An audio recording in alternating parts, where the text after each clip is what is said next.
Imagine a traveler who spent his whole life searching for warmth. Then one day, he finally found it. Within a year, he had torn it apart with his own hands. It sounds absurd until you realize many people do the same thing with love. Here's the tale. Far beyond the kingdoms marked on any map lay a frozen land called the Ridge.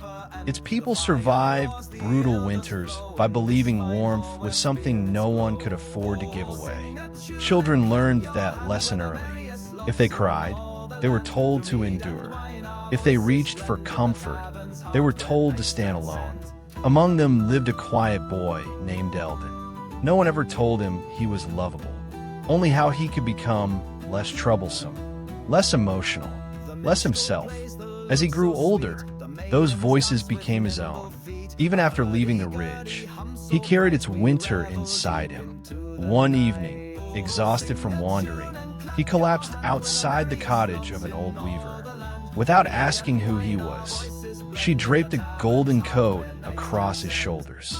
Instantly, the cold disappeared, not only from his body, but from somewhere much deeper. The weaver smiled.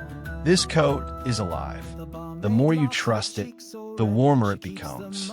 Eldon couldn't imagine anyone fearing such a gift. He thanked her and continued his journey. For a while, life felt different. He laughed more. He slept peacefully. The world finally seemed safe. Then one morning, a thought appeared. This won't last. Soon another. She couldn't really have meant it. He began noticing tiny flaws. The collar sat strangely. The sleeves felt uneven. The stitching wasn't perfect. Small things that slowly became impossible to ignore.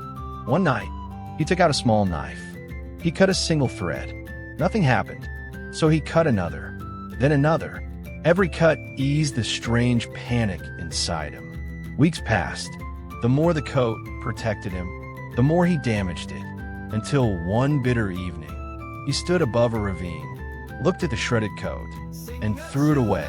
The freezing wind returned. As he sat shivering beside the cliff, the old weaver found him. She looked at the empty ravine, then at Eldon, and asked only one question. Did the coat fail you? Or did it frighten you? For the first time, Eldon understood. He had never destroyed the coat because it was flawed. He destroyed it because he could not believe he deserved to be warm. The coat was never really a coat. It was love. Psychologists have long observed a painful pattern. Sometimes, the people who crave love the most are the ones most likely to push it away. Not because they won't be alone, but because healthy love feels unfamiliar. As children, our brains build an emotional blueprint for relationships. If love is consistent, we learn that closeness is safe. But if affection is unpredictable, earned through perfection, or mixed with criticism and rejection, our nervous system learns something very different. It learns that love disappears. That warmth comes with conditions. That being truly known is dangerous. Those beliefs don't simply vanish when we become adults. They become invisible expectations. So when someone finally treats us with patience, kindness, and genuine care, part of us relaxes. Another part panics. We start looking for flaws. We question their motives.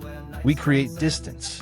Sometimes we end the relationship ourselves because losing it on our own terms feels less frightening than waiting to be abandoned. The tragedy is that we often believe we're protecting ourselves. We're actually protecting an old wound.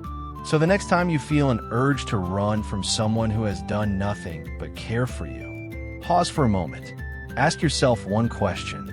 Am I responding to the person in front of me, or to the version of love I learned long ago?